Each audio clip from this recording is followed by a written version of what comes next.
ये टीएमसी के गुंडों का काम है। उनके अंदर बिल्कुल भी उनकी जो सोच है वो एक बहुत ही गुंडों वाली सोच है। गुंडे बदमाश के लिए, गुंडे और बदमाशों के लिए ना कोई माँ होती ना कोई बहन होती। इनके लिए सिर्फ गुंडागर्दी गुंडागर्दी और गुंडागर्दी। इन्होंने गुंडागर्दी मचाई हुई है। इन्होंने पूरे पश्चिमी बंगाल को तबाह कर रखा है। आए दिन हिंदुओं को जो निर्मम हत्याएं हो रही है उससे पश्चिमी बंगाल ने तय कर लिया है कि एक बार ही मरेंगे, मरना है तो एक बार ही मरो। लेकिन इस बार वहां की जनता बदलाव चाहती है और बदलाव करा के रहेगी। उसी तरह ममता बनर्जी जय श्री राम लड़ने से चिढ़ जाती है। इससे स्पष्ट होता है कि ये लेडी हिंदू हितैषी हो ही नहीं सकती। या तो ये कोई मुसलमानी है जो ममता बनर्जी नाम करके राजनीति कर रही है, ये वहां पर जय श्री राम नारे नहीं लगाने देती।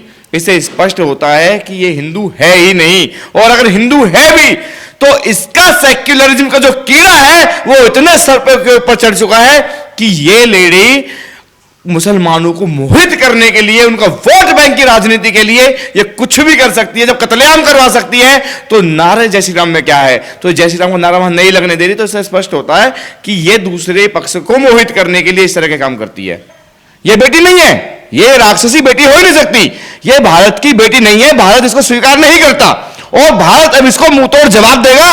ये राक्षसी इस पश्चिमी बंगाल का चुनाव हारने के बाद इसकी कोई वैल्यू नहीं रहेगी। आप देख लेना, भारतीय जनता पार्टी पूर्ण बहुमत से वहां पे अपना वर्चस्व जमाएगी और उसके बाद देख लेना अगर वहां पे भी राम राज्य ना स्थापित हो जाए तो सत्य की जीत नहीं।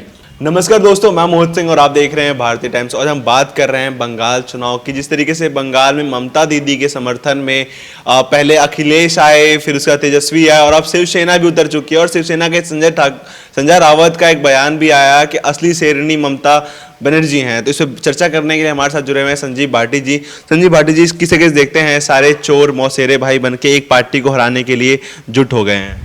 देखिए, जब चोर चोर मौसरे भाई एक होंगे तो जीत ये सोच लो कि बहुत बड़ी होने वाली है। कुछ बड़ा होने वाला। जो पश्चिमी बंगाल में जो हालात थे वो लगता ही नहीं कि पश्चिमी बंगाल जो भारत का अंग है। जिस तरीके से हिंदुओं को वहां निर्मम हत्याएं हो रही हैं, जिस तरह सार्वजनिक हिंदुओं की हत्याएं वहां पे खुलेआम की जा रही है, वो भी पुलिस खड़ी है, पुलिस देख रही है, तमाशा देख रही है। यानी ये तो तृणमूल जो कांग्रेस है ये तो फिर गुंडागर्दी कर रही है।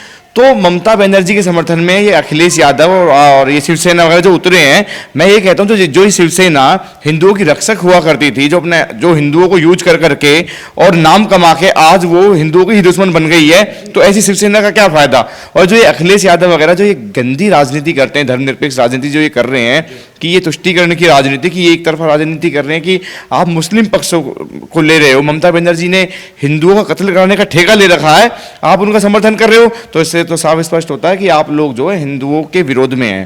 तो जो बंगाल में देर रात घटना हुई दमदम में, एक बीजेपी के कार्यकर्ता की माताश्री को बड़ी बेरहमी से मारा गया टीएमसी कार्यकर्ताओं द्वारा, तो इस पे कोई विपक्ष नहीं बोलने आया, तो इसको किस तरीके से देखते हैं? देखिए, जहां पर मातृ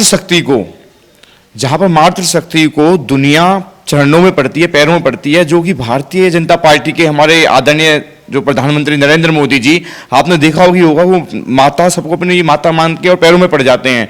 वहीं ये जो लोग हैं, एक एजिड लेडी को इतनी बुरी तरह मारा उन्होंने क्योंकि वो भारतीय जनता पार्टी की कार्यकर्ता थी। तो इससे स्पष्ट होता है कि ये लोगों की जो मानसिकता बड़ी गंदी है और इसका भुगतान उस माता की हाइन को ले डूबेगी।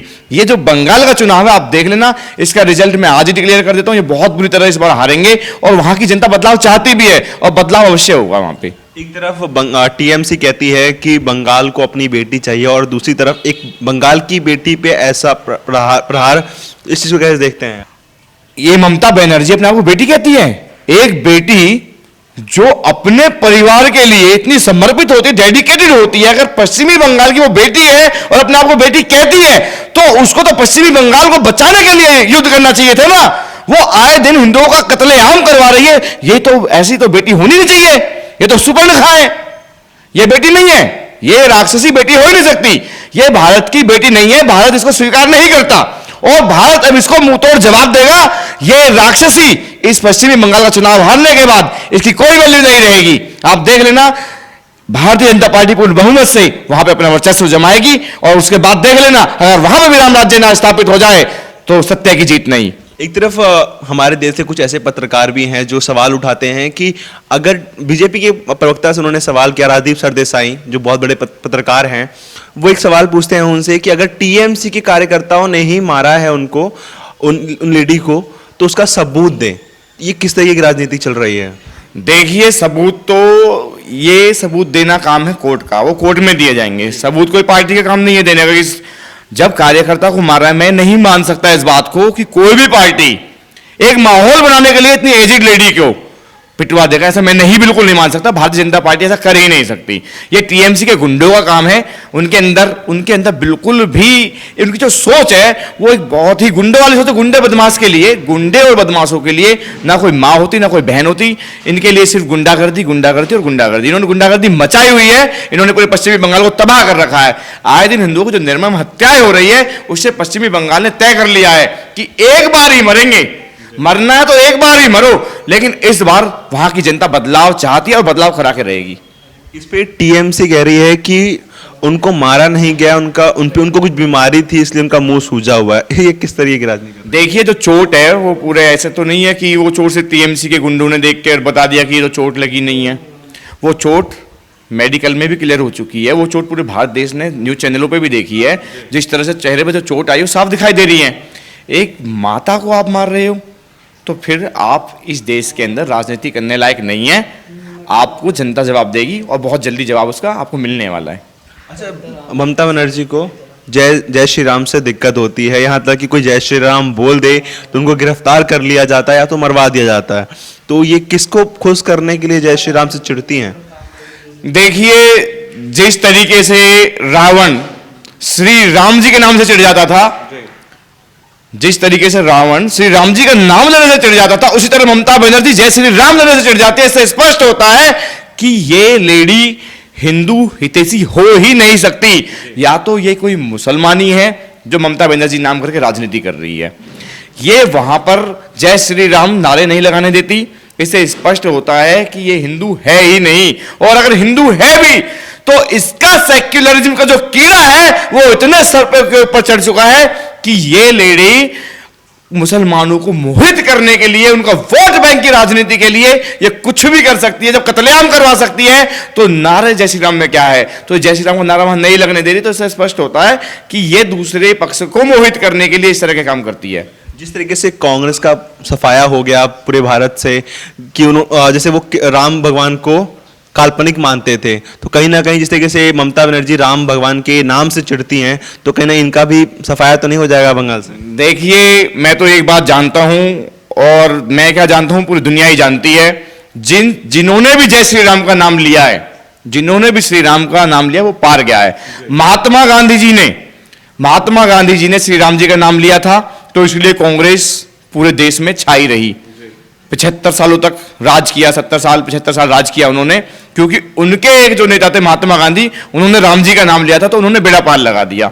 लेकिन आज ये राम जी को ही काल्पनिक बता रहे हैं, तो पूरे देश के अंदर ये खत्म हो गई, कांग्रेस खत्म हो गई। सिर्फ कांग्रेस ही नहीं, इनके जो चोर मौसेरे भाई तो सारे खत्म हो चुके हैं। अखिलेश भैया वहां से खत्म हो चुके, यूपी से। ममता बनर्जी पश्चिमी बंगाल से खत्म हो जाएंगी। लालू यादव खत्म हो चुके बिहार से।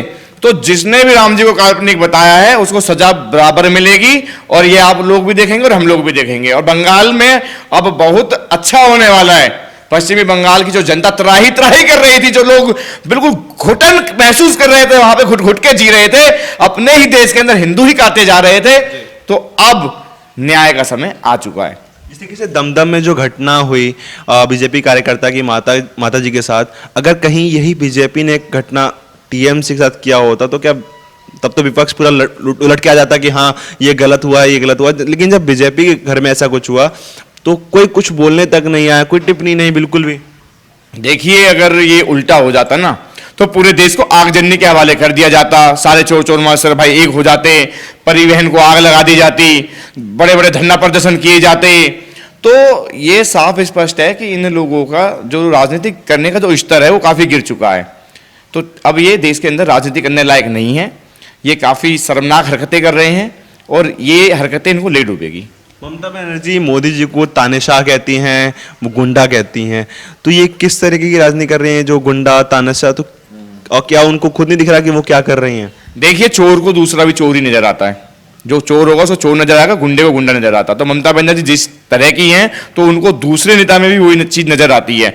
अमित शाह जी देश के लिए भगवान के रूप में काम कर रहे हैं। उन्होंने देश के लिए जितने भी काम किए हैं, पूरा देश कह रहा है, आज देश को जो नाम कर दिया पूरे संसार के अंदर, राम मंदिर जो 500 सालों से जिस पे कितने हिंदुओं का खून बहा, वो राम मंदिर अब बन रहा है। तो इस देश के देशवासियों को कितनी खुशी हो रही होगी, उन हिंदुओं को जो 125 करोड़ है यहाँ पे, उनको कितनी खुशी हो रही होगी, जो धारा 370 और 35 है, जिसको हम सोच भी नहीं सकते थे कि ये काम इतनी आसानी से होगा, वो चुटकी बजाते ही कर दिया। तो वो तो भगवान के रूप में काम कर रहे हैं देश में। हम जैसे लोग फख्र करते हैं कि हमें ऐसे नेता मिले, पहली बार नेता कि जिन्होंने देश के वास्तविक मुद्दों पे काम किया, देश की सच्चाई के लिए काम किया। ये जब इलेक्शन आता है तो ये दुर्गा पूजा करवा देते हैं, ये सरस्वती पूजा करवा देते हैं, वही इलेक्शन खत्म होने के कुछ सालों बाद ही ये अपना रंग बदल देते हैं।